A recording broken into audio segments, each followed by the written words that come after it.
El 6 de abril de 2026, 4 astronautas estaban a 4.067 millas de la superficie de la Luna.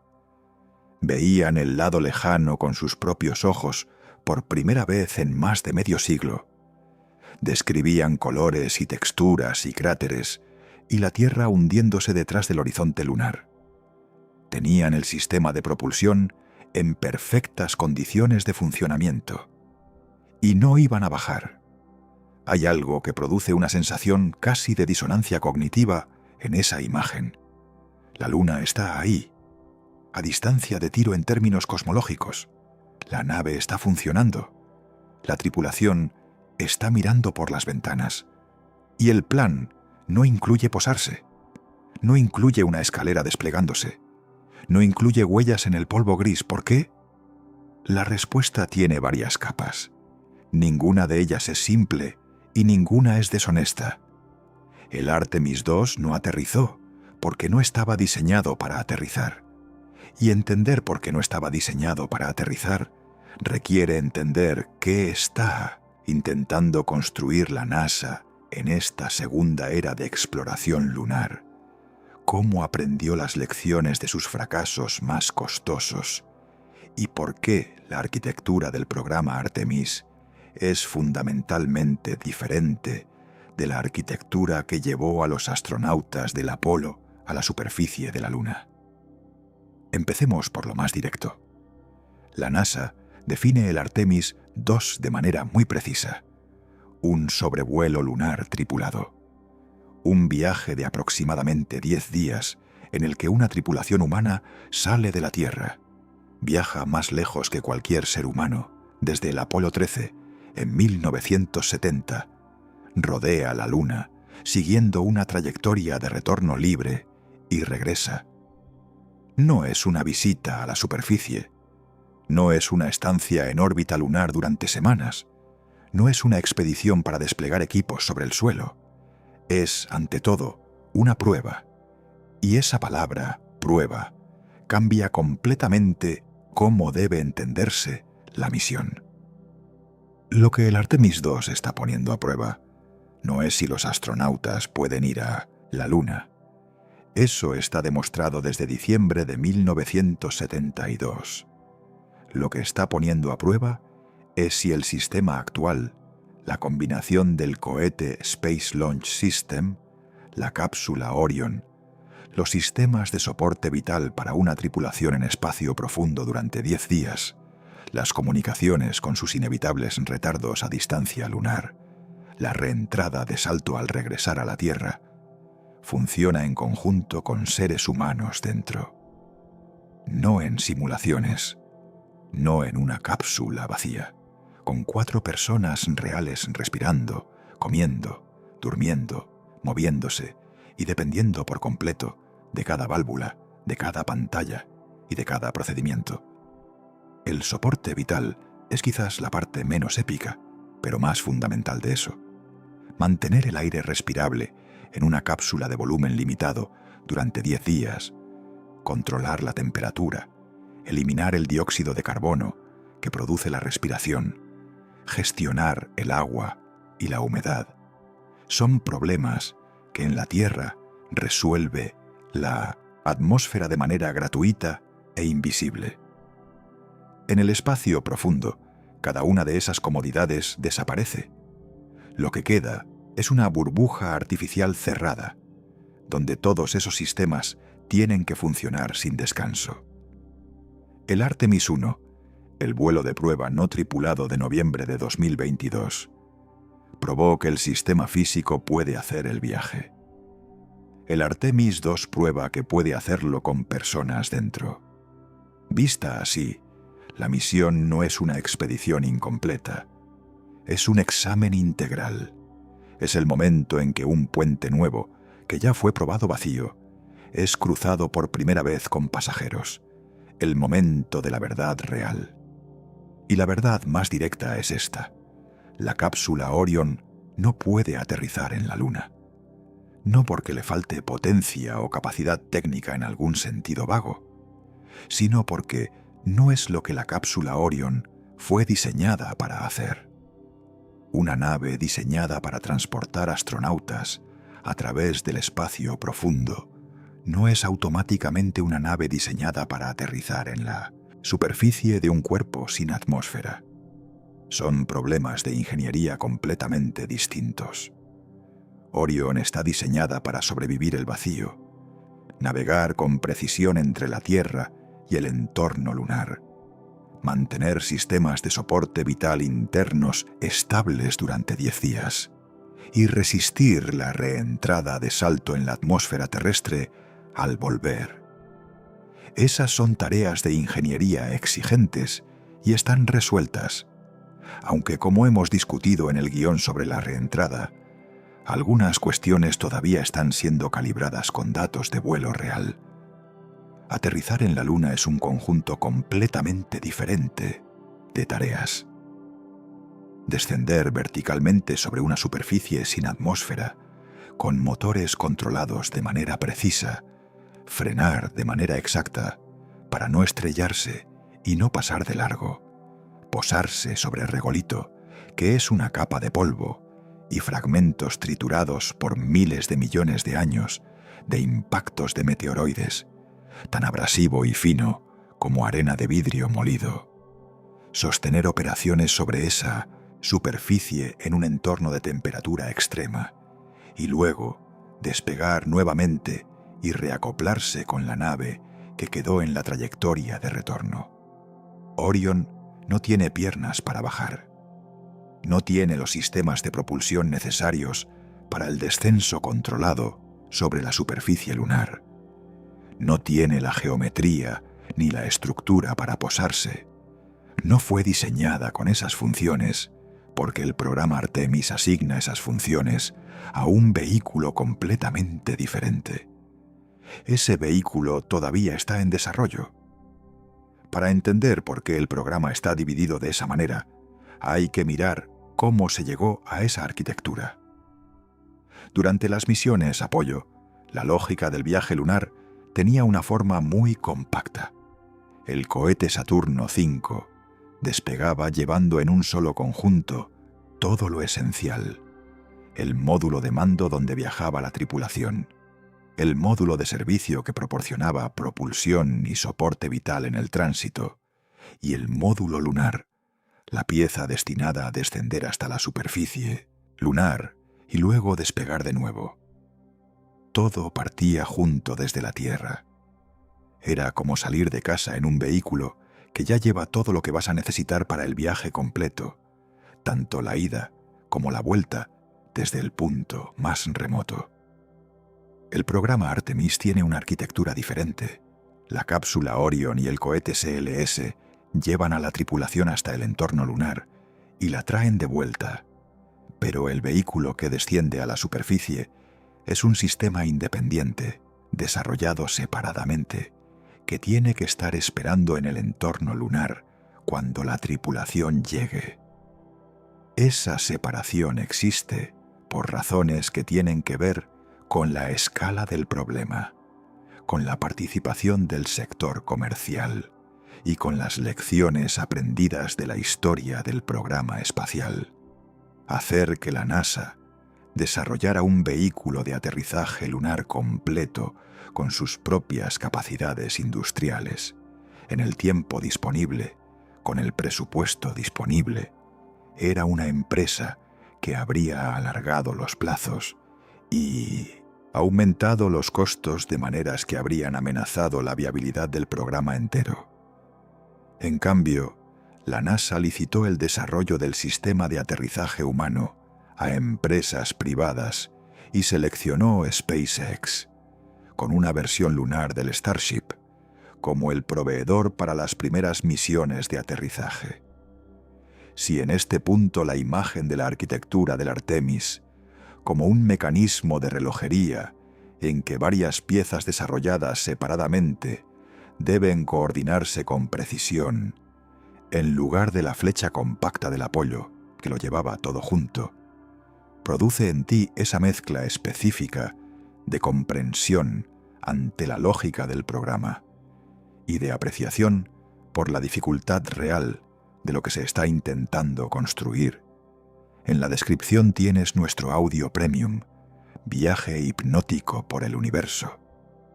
90 minutos de ciencia y relajación para que la historia del programa Artemis y el camino hacia el regreso a la Luna te acompañe mientras te quedas dormido. Pero antes de cerrar los ojos hay que entender por qué la lógica de la prudencia acumulada, no la falta de ambición, es la razón más profunda de que el Artemis II no aterrizara. Hay dos fechas que flotan sobre cualquier misión tripulada de la NASA, incluso cuando no se las menciona en voz alta. El 28 de enero de 1986 y el 1 de febrero de 2003. En la primera, el transbordador Challenger se desintegró 73 segundos después del despegue. Una pieza de sellado llamada junta tórica, que había fallado en el diagnóstico prelanzamiento, pero cuya señal de peligro fue subestimada en las decisiones de autorización del vuelo, permitió que los gases de combustión de un cohete acelerador perforaran el tanque de combustible. 7 astronautas murieron. En la segunda, el transbordador Columbia se desintegró durante la reentrada en la atmósfera. Una pieza de espuma aislante que se desprendió del tanque externo durante el lanzamiento había impactado el borde de ataque del ala izquierda, produciendo una brecha en el sistema de protección térmica. Durante la reentrada, el plasma de alta temperatura penetró por esa brecha, destruyó la estructura interna del ala y el vehículo se perdió. 7 astronautas murieron. En ambos casos no falló solo una pieza aislada de hardware. Falló también la manera en que la organización pensaba el riesgo, lo interpretaba y decidía que era aceptable. En el Challenger, las señales de que la junta tórica tenía problemas habían sido ignoradas o minimizadas en la presión de cumplir calendarios. En el Columbia, el daño causado por la espuma durante el lanzamiento fue evaluado y clasificado como aceptable, a pesar de que el análisis era incompleto. La NASA, después de esos 2 accidentes, desarrolló una relación con el riesgo fundamentalmente diferente a la que tenía antes.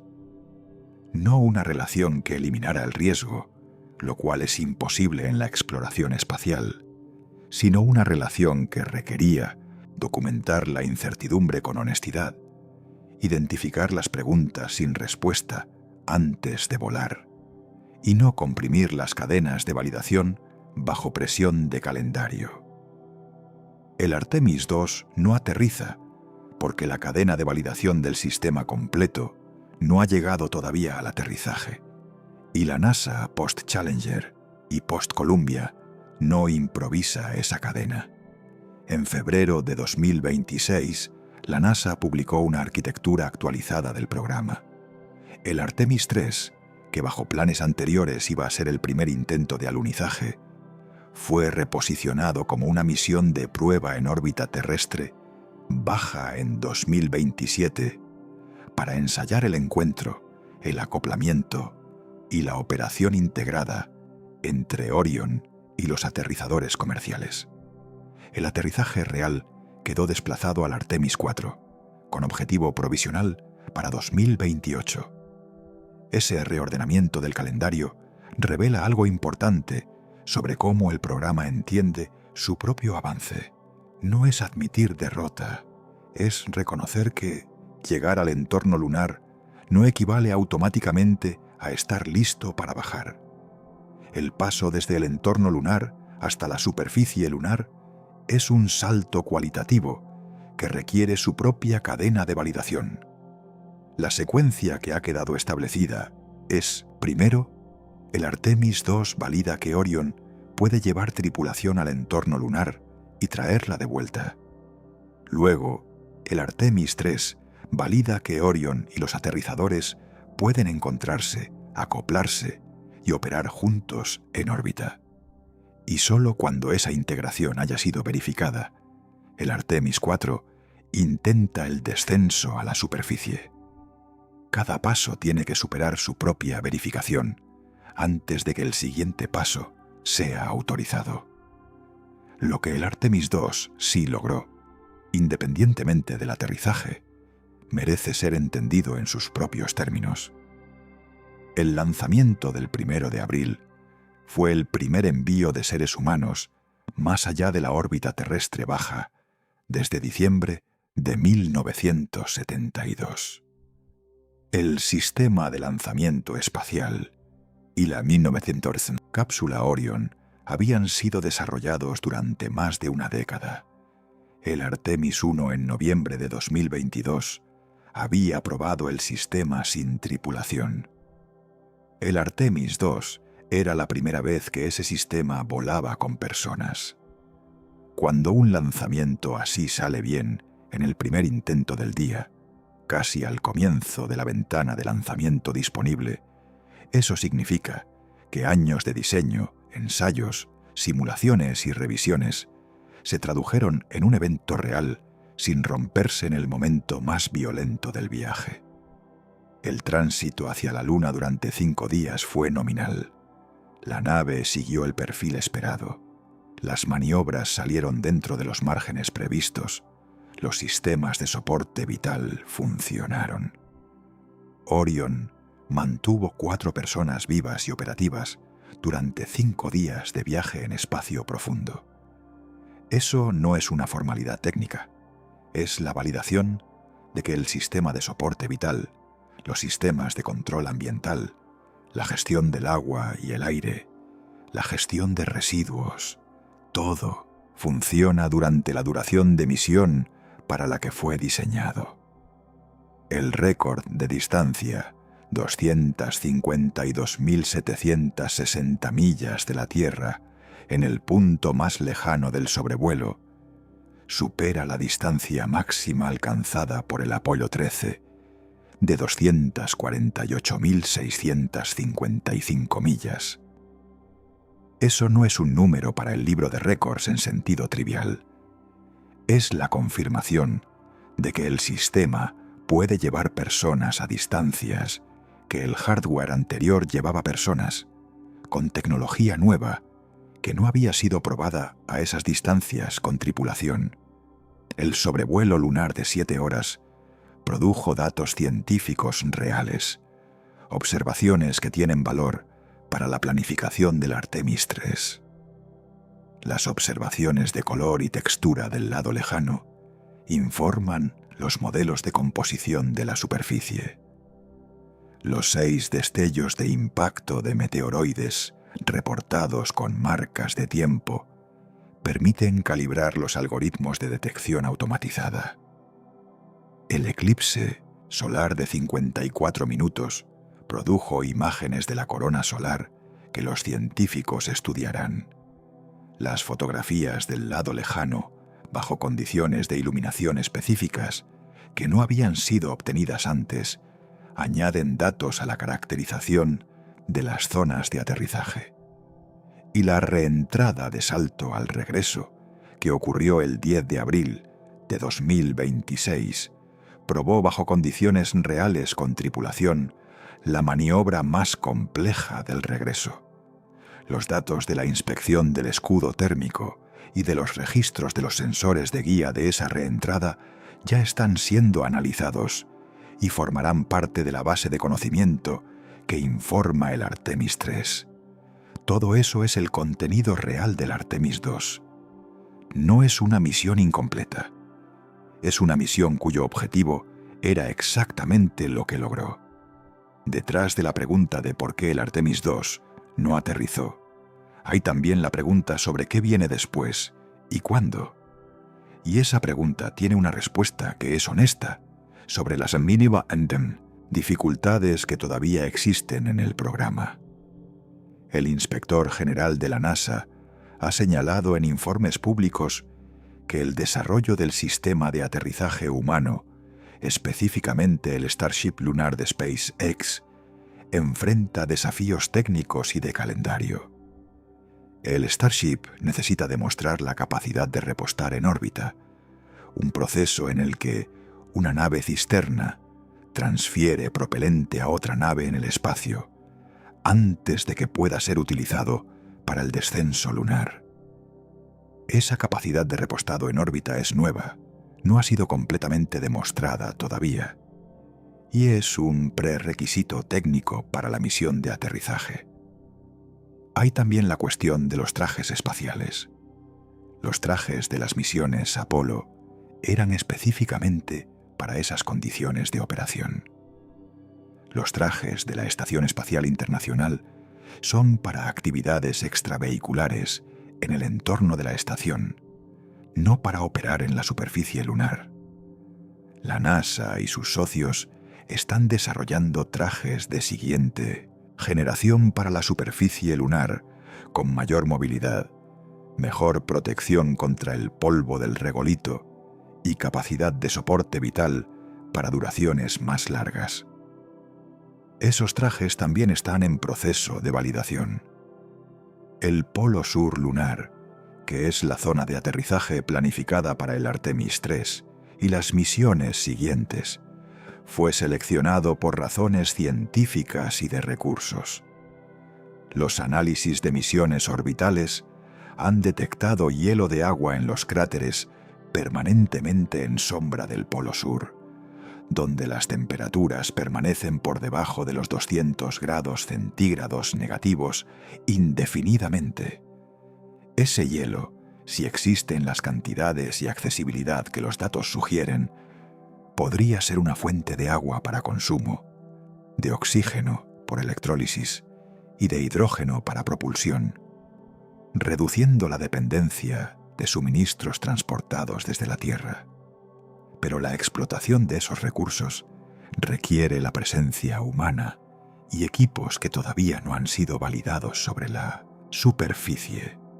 El concepto de Artemis Base Camp, el campamento lunar semipermanente que la NASA ha descrito como objetivo a mediano plazo, incluye un módulo habitacional, un vehículo presurizado para exploración de superficie y sistemas de energía para operar durante la noche lunar, que dura 14 días terrestres y requiere generación de energía independiente de los paneles solares, porque no hay luz solar durante ese periodo. Todo eso está en planificación o en desarrollo temprano. El campamento no existirá como resultado de un solo gesto heroico. Existirá como resultado de resolver muchos problemas técnicos menores, uno por uno, hasta que dejen de ser problemas. El Artemis 2 es el primer paso verificado de ese proceso. Hay también una dimensión del programa Artemis que no es puramente técnica y que influye en su cadencia y en sus plazos: la continuidad política y presupuestaria. El programa Artemis abarca múltiples administraciones de gobierno en los Estados Unidos. Fue iniciado durante la administración Trump, continuado durante la administración Biden, con modificaciones en algunos componentes, y continúa ahora bajo la segunda administración Trump. Cada cambio de administración puede producir cambios en las prioridades, en los presupuestos y en los calendarios. El programa tiene que ser lo suficientemente robusto para sobrevivir esas transiciones sin perder la continuidad técnica. Esa no es una consideración exclusivamente política. Es una realidad de la ingeniería de programas grandes y complejos que tienen plazos que se miden en décadas.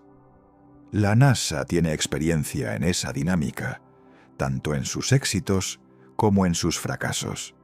El programa Constellation, que fue el programa de regreso a la Luna antes del Artemis, fue cancelado en 2010, después de que la administración Obama determinó que no era técnicamente viable con el presupuesto disponible.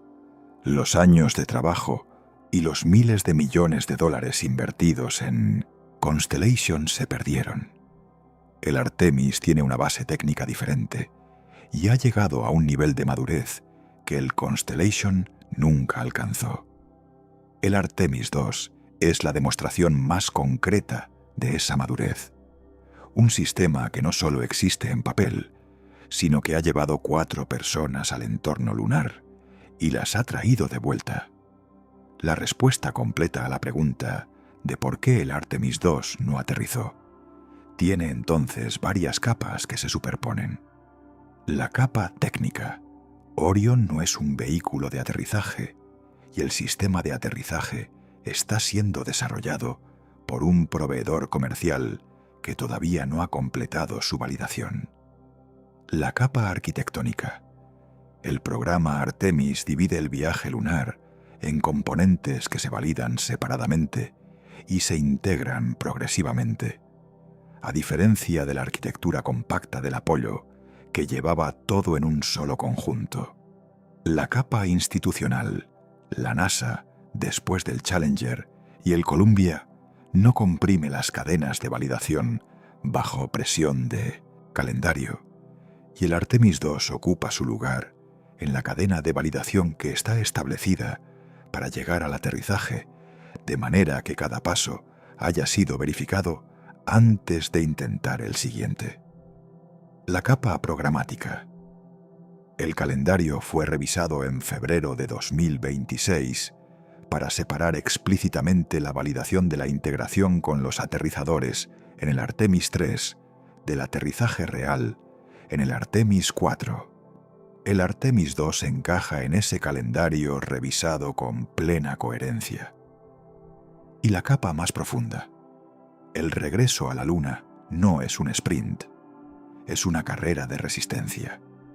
Y en una carrera de resistencia, lo que determina el éxito no es la velocidad del primer paso, sino la capacidad de mantener la cadencia sin que ninguna pieza crítica de la cadena se rompa bajo la presión acumulada de los plazos, los presupuestos y los cambios en las prioridades. El Artemis II no dejó huellas sobre el regolito lunar, pero dejó algo que el programa necesitaba igual: la demostración de que Orion puede llevar seres humanos al entorno lunar y traerlos de vuelta, que el sistema de soporte vital funciona durante 10 días en espacio profundo, que la reentrada de salto puede ser ejecutada con tripulación, que los datos científicos del sobrevuelo tienen valor real para las misiones que vendrán. Eso es lo que es el Artemis II en la historia del programa. No el final de la espera, el primer paso verificado hacia lo que viene después. Y lo que viene después, si la cadena de validación continúa construyéndose sin romperse, son los primeros seres humanos pisando el polvo del polo sur lunar en más de 50 años.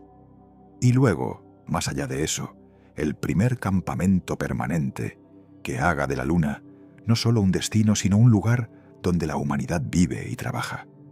Eso es lo que está en juego detrás de la pregunta de por qué el Artemis II no aterrizó. No la misión que faltó, la misión que hizo posible la que viene. Hay dimensiones de la historia del programa lunar y de la arquitectura del Artemis que merecen un desarrollo más completo. La primera es la historia del programa Apollo y por qué fue posible llevar todo en un solo conjunto. El programa Apollo fue posible en la forma en que lo fue por razones específicas que no son reproducibles en el contexto actual. La primera razón es el tamaño del presupuesto. En su pico, el programa Apolo consumía aproximadamente el 4% del presupuesto federal de los Estados Unidos. Eso equivaldría hoy a más de 150.000 millones de dólares anuales. El programa Artemis opera con presupuestos de exploración, que son una fracción de eso en términos porcentuales del gasto federal. La segunda razón es la singularidad del objetivo. El Apolo tenía un mandato político clarísimo, establecido por el presidente Kennedy en 1961, de llevar un hombre a la Luna antes del fin de la década. Ese mandato concentró recursos, tomó de decisiones y alineó prioridades de una manera que los programas sin esa urgencia política no pueden replicar. La tercera razón es que el Apolo no tenía la restricción de la reutilización.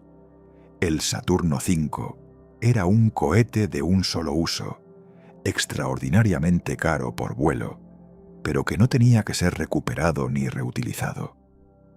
La lógica de la economía del espacio en el siglo XXI es diferente. Los vehículos de lanzamiento reutilizables, como el Falcon 9 de SpaceX o el Starship, tienen costos por lanzamiento mucho menores a lo largo del tiempo, pero requieren demostrar la reutilización de manera confiable.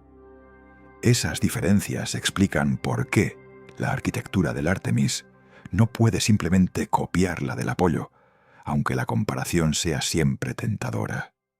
La segunda dimensión que merece desarrollo es la historia de los programas de exploración lunar entre el Apolo y el Artemis, y por qué el intervalo de más de 50 años existe. Después del Apolo 17, la NASA tenía planes para misiones adicionales que habrían explorado más regiones de la Luna, incluyendo posiblemente el Polo Sur. Esas misiones fueron canceladas principalmente por razones presupuestarias. El Apolo fue cancelado después de las misiones 16 y 17, dejando sin volar el hardware del Apolo 18, 19 y 20. En las décadas siguientes, la NASA desarrolló varios programas con diferentes objetivos de exploración humana. El programa del transbordador espacial, que voló desde 1981 hasta 2011, se concentró en la órbita terrestre baja. El programa de la Estación Espacial Internacional comenzó en los años 90 y continúa operando. La exploración más allá de la órbita baja fue repetidamente propuesta y cancelada en diferentes ciclos de planificación. El programa Constellation, iniciado bajo la primera administración Bush en 2004, tenía como objetivo volver a la Luna y luego ir a Marte. Desarrolló el cohete Ares 1, el cohete Ares 5 para cargas pesadas y la cápsula Orion. En 2010, la administración Obama canceló Constellation, citando que el programa tenía retrasos significativos, presupuesto insuficiente para sus objetivos y un nivel de innovación técnica limitado. La cancelación fue controversial y generó críticas del Congreso y de la comunidad de exploración espacial. Sin embargo, la administración Obama mantuvo el desarrollo de la cápsula Orion, reconociendo que su diseño tenía mérito técnico. Y cuando la administración Trump relanzó el programa de exploración lunar en 2017 bajo el nombre Artemis, con el objetivo de volver a la Luna en 2024, Orion ya tenía más de una década de desarrollo. La tercera dimensión que merece desarrollo es la lógica de la participación del sector comercial en el Artemis y qué cambios produce respecto al modelo del Apolo. En el programa Apolo, los contratistas comerciales como Boeing, Grumman y Rockwell construyeron los vehículos y sistemas, pero lo hicieron bajo contratos de costo más, donde la NASA definía los requisitos y los contratistas los cumplían a cambio de reembolso de costos más un margen de ganancia.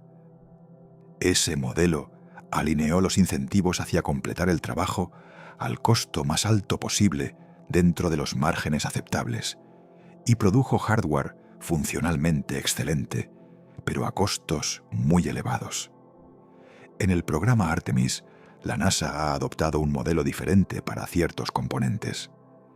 Los contratos de servicio comercial fijos o basados en hitos pagan al proveedor solo cuando se alcanzan hitos específicos de demostración, no por el costo del trabajo. Eso alinea los incentivos del proveedor con los resultados reales en lugar de con el volumen de trabajo. SpaceX ha usado esa estructura contractual para el desarrollo del sistema de aterrizaje humano basado en Starship. Ese modelo tiene ventajas y riesgos distintos al del Apollo. Las ventajas incluyen mayor eficiencia de costos, mayor innovación técnica y mayor velocidad de desarrollo cuando el proveedor tiene las capacidades. Los riesgos incluyen menor control directo de la NASA sobre el diseño y el calendario, mayor dependencia de las prioridades del proveedor comercial y posibles conflictos entre los objetivos del proveedor y los requisitos de la misión. SpaceX tiene con el Starship un sistema que simultáneamente es el objetivo para el lanzamiento de carga pesada a órbita, para la misión lunar, para posibles misiones a Marte y para otros clientes comerciales. La maduración del Starship como sistema de aterrizaje humano lunar compite por prioridad con todos esos otros objetivos. Esa dinámica no existía en el Apollo. Los contratistas del Apollo estaban trabajando exclusivamente para la NASA en objetivos claramente definidos. La cuarta dimensión es el contexto de la competencia con China y cómo influye en los plazos declarados del programa. La administración Biden y posteriormente la administración Trump han enmarcado el programa Artemis en parte como una respuesta a la ambición lunar de China. El programa de exploración lunar chino tiene como objetivos declarados el alunizaje tripulado antes de 2030 y el establecimiento de una estación lunar conjunta con Rusia en la superficie. Ese contexto de competencia geopolítica produce presión sobre los calendarios del Artemis. Las declaraciones de objetivos de fecha específica, primero 2024 para el primer aterrizaje, luego 2025, luego 2026, luego 2028, han sido sucesivamente ajustadas a medida que las realidades técnicas del desarrollo del sistema de aterrizaje se han hecho más claras. La presión de calendario producida por la narrativa de competencia con China es técnicamente problemática si lleva a comprimir las cadenas de validación, de maneras que el aprendizaje del Challenger y del Columbia aconseja no hacer. La NASA enfrenta el desafío de equilibrar la presión política por plazos con la necesidad técnica de completar cada paso de la cadena de validación, de manera que los márgenes sean suficientes. La quinta dimensión es el régimen de los acuerdos Artemis y lo que significa para la arquitectura global de la presencia lunar futura. Los acuerdos Artemis son un marco de cooperación bilateral entre los Estados Unidos y naciones socias para la exploración del espacio cislunar y de la superficie lunar. Hasta la fecha, más de 40 naciones los han firmado, incluyendo Japón, Canadá, el Reino Unido, Australia, Emiratos Árabes Unidos y muchas otras. Los acuerdos establecen principios de transparencia en las actividades espaciales, uso pacífico del espacio, interoperabilidad de los sistemas, preservación del patrimonio espacial y coordinación de las zonas de operación para evitar conflictos. La participación canadiense en el Artemis II con el astronauta Jeremy Hansen es parte de esa estructura de alianzas. La participación de la Agencia Espacial Europea en la provisión del módulo de servicio de la cápsula Orion, el ESM, que proporciona propulsión y soporte vital en el tránsito lunar, también es parte de esa estructura. China y Rusia no son signatarios de los acuerdos Artemis. Están desarrollando su propio marco de cooperación para la exploración lunar y tienen objetivos de establecer presencia lunar independientes de los del programa Artemis. La competencia entre esos dos marcos por definir las normas, las prioridades y las zonas de actividad en el entorno lunar es una de las dimensiones de la exploración lunar del siglo XXI que no tiene precedente en la era del Apolo, cuando la competencia era bilateral entre los Estados Unidos y la Unión Soviética, y la Luna no tenía presencia humana permanente planificada. La sexta dimensión es la cuestión de qué ocurrirá una vez que el primer aterrizaje sea logrado, y cómo el programa avanza desde ahí hacia la presencia sostenida. El primer aterrizaje del Artemis IV, si ocurre según el calendario actualizado en 2028, será un primer paso hacia algo más grande que una excursión de exploración. El objetivo declarado del programa es la presencia sostenida, no visitas repetidas de pocos días como en el Apolo. La diferencia entre una visita de 2 o 3 días, como las del Apolo, y la presencia sostenida que el programa Artemis aspira a construir no es sólo de duración, es de infraestructura. Las visitas del Apolo no dejaron infraestructura permanente porque no estaban diseñadas para eso. Los astronautas llegaban, realizaban su exploración y despegaban. Los instrumentos científicos que dejaron, los sismómetros del Apolo, los reflectores de láser, funcionaron autónomamente pero sin mantenimiento ni reabastecimiento.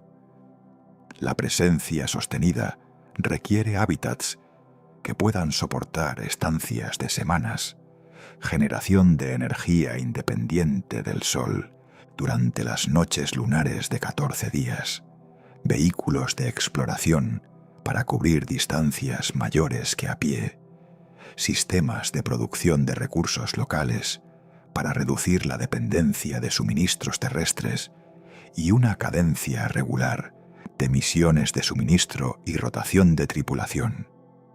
Cada uno de esos elementos es técnicamente más complejo que la misión de aterrizaje en sí misma, y cada uno tiene sus propias cadenas de desarrollo, validación e integración. El inspector general de la NASA ha señalado en informes de auditoría que el desarrollo de los trajes de actividad extravehicular para la superficie lunar, los sistemas de comunicaciones en el entorno del polo sur lunar y los sistemas de generación de energía para la noche lunar tienen sus propios desafíos de calendario y presupuesto. La arquitectura del campamento lunar, Artemis Base Camp, es un concepto de planificación que la NASA ha publicado, pero cuya implementación está distribuida a lo largo de la próxima década y depende de la resolución de problemas técnicos que todavía no han sido completamente caracterizados. Eso no es una crítica al programa, es la descripción honesta de dónde está el programa en este momento, más avanzado de lo que estuvo en cualquier momento desde el Apolo, con hardware volando y tripulaciones en camino, y al mismo tiempo todavía lejos del objetivo final de la presencia sostenida. El Artemis II es el primer peldaño verificado de esa escalera larga, no el último, y en la historia del regreso de la humanidad a la Luna, los primeros peldaños son los más difíciles de construir porque requieren demostrar que la infraestructura de base, el cohete, la cápsula, las comunicaciones, el soporte vital, funciona de la manera en que los modelos predijeron. Esa demostración es lo que el Artemis II logró. Y eso es exactamente lo que el programa necesitaba. El polo sur de la Luna está esperando. Y la escalera que lleva hasta allí acaba de tener su primer escalón verificado. El siguiente se construye ahora. Hay también dimensiones de la ingeniería específica del descenso lunar que ayudan a entender concretamente por qué es un problema diferente del viaje en el espacio profundo. La primera es la complejidad del descenso motorizado en la Luna. El descenso a la superficie lunar requiere reducir la velocidad orbital de una nave desde varios kilómetros por segundo hasta cero, de manera controlada, sobre un punto específico de la superficie. En la Tierra, la atmósfera ayuda a esa deceleración. En la Luna, no hay atmósfera. Todo el frenado tiene que ser realizado por motores de propulsión, consumiendo propelente de manera completamente controlada. El módulo lunar del Apolo, diseñado por Grumman en los años 60, resolvió ese problema con un motor de descenso de empuje variable que los astronautas podían controlar manualmente en las fases finales del descenso, cuando la computadora de guía automática no podía resolver la incertidumbre del terreno. Neil Armstrong, en el Apolo 11, tomó el control manual en los últimos segundos para evitar una zona con rocas que el sistema automático no podía identificar a tiempo. Los sistemas modernos tienen sensores de mayor resolución y sistemas de evitación de obstáculos más avanzados. Pero el problema fundamental de descender de manera controlada sobre una superficie sin atmósfera, con exactamente el propelente disponible, calculado de antemano, en un entorno donde cualquier fallo del motor de descenso no tiene segunda oportunidad, sigue siendo una de las operaciones más exigentes de la ingeniería aeroespacial. La versión lunar del Starship de SpaceX, el HLS Starship, tiene un perfil de descenso diferente al del módulo lunar del Apolo. El Starship es un vehículo mucho más grande. El módulo lunar del Apolo tenía una masa de aproximadamente 14 toneladas métricas en el momento del alunizaje. El HLS Starship es sustancialmente más masivo. Eso requiere motores de mayor empuje y más propelente. Y el propelente del Starship, metano líquido y oxígeno líquido, es criogénico. Debe almacenarse a temperaturas muy bajas, lo que introduce complejidades de gestión térmica en el entorno de la órbita lunar.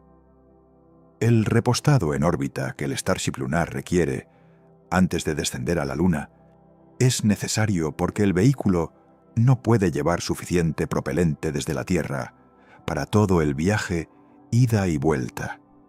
Un depósito de propelente en órbita, transportado por un Starship cisterna, tiene que repostar el Starship lunar antes de que éste inicie su descenso.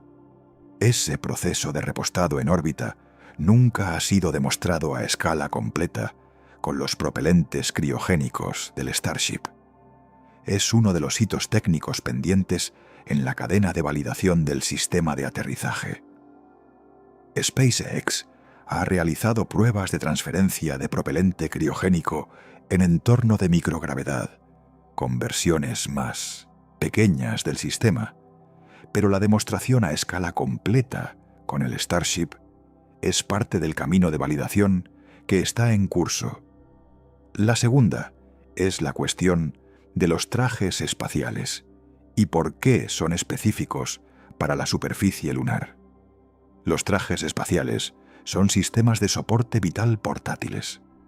Contienen presión para mantener al astronauta con vida en el vacío, suministran oxígeno respirable, eliminan el dióxido de carbono exhalado, regulan la temperatura y protegen contra la radiación y los micrometeoritos. Son esencialmente naves espaciales de tamaño personal. Los trajes del programa Apollo eran el resultado de años de desarrollo específico para las condiciones de la superficie lunar. Tenían protección contra el polvo del regolito, que es abrasivo y electroestáticamente adherente, movilidad suficiente para caminar sobre la superficie y autonomía de soporte vital de varias horas para las caminatas lunares, las actividades extravehiculares o EVAs. Los trajes de la Estación Espacial Internacional, el traje EMU americano y el traje Orlan ruso, fueron diseñados para actividades en el espacio exterior alrededor de la estación. Tienen movilidad en microgravedad, pero no en gravedad lunar, no tienen la protección contra el polvo que requiere la superficie lunar y no están diseñados para las condiciones de temperatura extrema del ciclo lunar. La NASA ha desarrollado el traje XEMU, traje de exploración extravehicular mejorado, como el traje de siguiente generación para la superficie lunar. La empresa Axiom Space también tiene un contrato para desarrollar trajes para las misiones Artemis. El desarrollo de trajes adecuados para la superficie lunar es una de las cadenas de desarrollo paralelas al aterrizador, que tiene que completarse antes de que los astronautas puedan operar de manera efectiva sobre la superficie. La tercera es la cuestión de las comunicaciones en el polo sur lunar. El polo sur de la Luna tiene una topografía particular que complica las comunicaciones directas con la Tierra. Los cráteres permanentemente en sombra que contienen el hielo de agua son precisamente cráteres profundos en el polo, donde el horizonte local es bajo y las líneas de visión directa a la Tierra pueden estar obstruidas por el terreno circundante. Eso significa que las comunicaciones directas entre los astronautas en la superficie y el control en Houston pueden requerir repetidores orbitales. La NASA y sus socios están desarrollando la infraestructura de comunicaciones para el entorno cislunar y la superficie lunar. El Gateway, la estación orbital lunar, que originalmente era parte del programa Artemis y fue más tarde pospuesto como requisito para el primer aterrizaje, hubiera podido servir como repetidor de comunicaciones. Actualmente, los planes de comunicaciones para las misiones de aterrizaje dependen de combinaciones de comunicadores orbitales adicionales y de las capacidades de la red del espacio profundo actualizada. La cuarta dimensión es la cuestión de la cadencia necesaria para construir presencia sostenida y por qué el ritmo del programa importa tanto como los hitos individuales. El programa Apolo, en su momento más activo, lanzó 6 misiones de aterrizaje en 3 años, desde el Apolo 11 en 1969 hasta el Apolo 17 en 1972. Esa cadencia de aproximadamente 2 misiones de aterrizaje por año fue posible por la combinación de presupuesto masivo, calendario político urgente y un sistema desarrollado completamente con ese objetivo. El programa Artemis, operando bajo un modelo presupuestario diferente y con componentes desarrollados por múltiples proveedores en diferentes calendarios, tiene una cadencia que se proyecta más lenta, un aterrizaje cada 1 a 2 años en la fase inicial. Para construir infraestructura de presencia sostenida, es necesario acumular capacidad en la superficie, misión tras misión. Primero el primer aterrizaje, luego misiones que dejen equipos permanentes, luego misiones que reutilicen esos equipos, luego misiones que construyan sobre lo que la anterior dejó. Esa acumulación de capacidad requiere continuidad que va más allá de cualquier misión individual. Requiere que el programa se mantenga coherente durante suficiente tiempo para que las misiones sucesivas se construyan sobre las anteriores, en lugar de repetir siempre el punto de partida. Esa continuidad es uno de los desafíos más difíciles del programa Artemis, porque depende no solo de la ingeniería, sino de la política, el presupuesto y las prioridades institucionales a lo largo de múltiples ciclos de gobierno. En ese contexto, el valor del Artemis II no es solo técnico, es también político e institucional.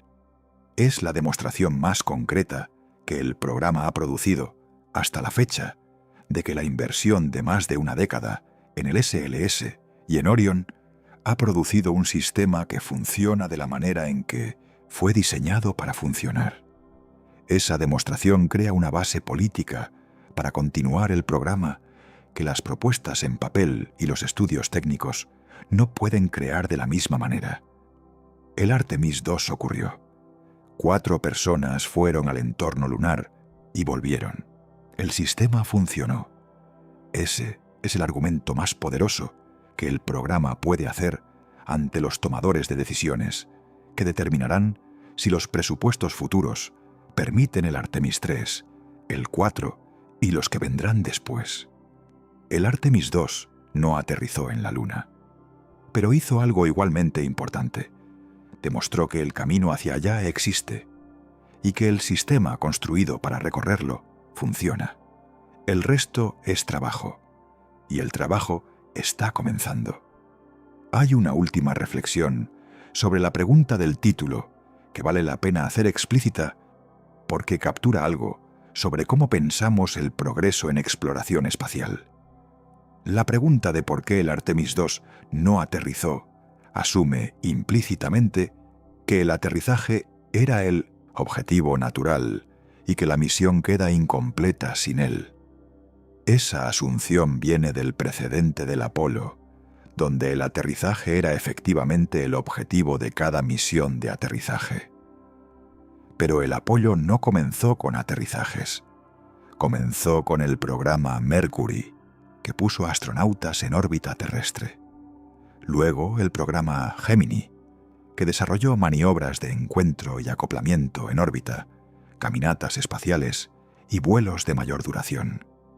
Y solo después del Apolo 7 y el Apolo 8 y el Apolo 9 y el Apolo 10, que validaron secuencialmente los sistemas de la cápsula Apolo en órbita terrestre, en vuelo lunar, y en vuelo de separación del módulo lunar en órbita lunar, el Apolo 11 intentó el aterrizaje.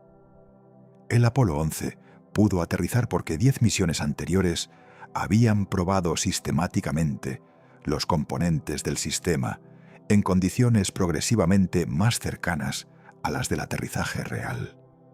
El Artemis II es el equivalente funcional de esas misiones preparatorias del Apolo. No es el Apolo 11, es el Apolo 8 del programa Artemis, el primer vuelo tripulado que lleva personas al entorno lunar y las trae de vuelta.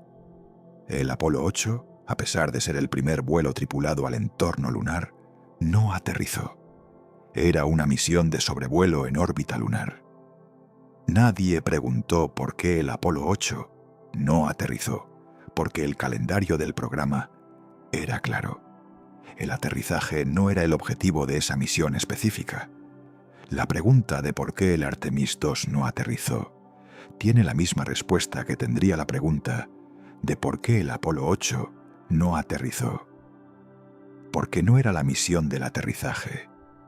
Era la misión que demuestra que el sistema puede llegar y volver, de manera que la misión del aterrizaje pueda construirse sobre esa demostración.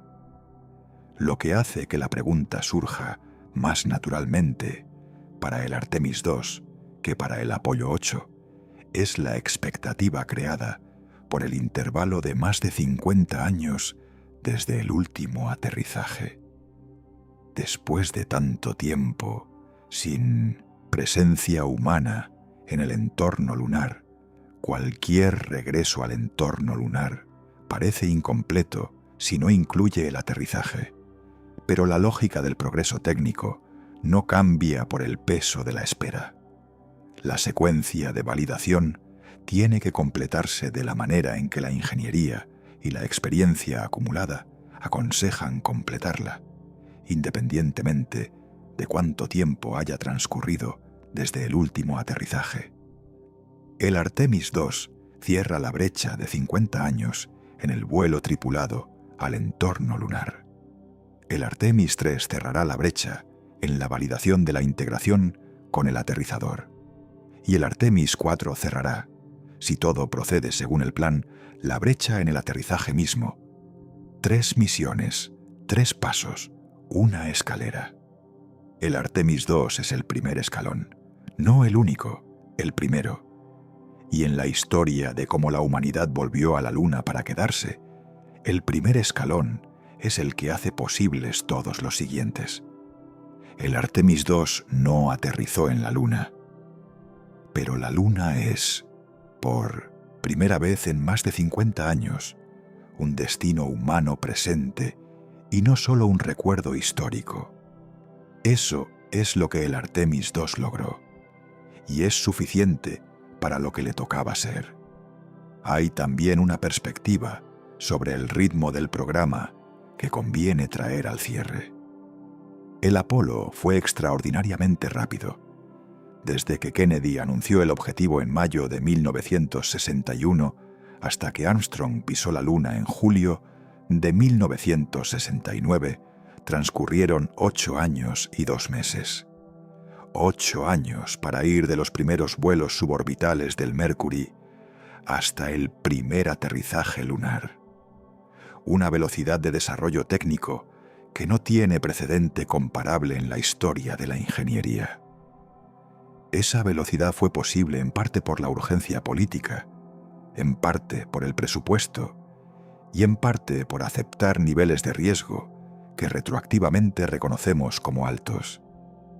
El fuego del Apolo 1 en enero de 1967, que mató a los astronautas Gus Grissom, Ed White y Roger Chaffee durante una prueba en tierra, fue el precio de esa velocidad.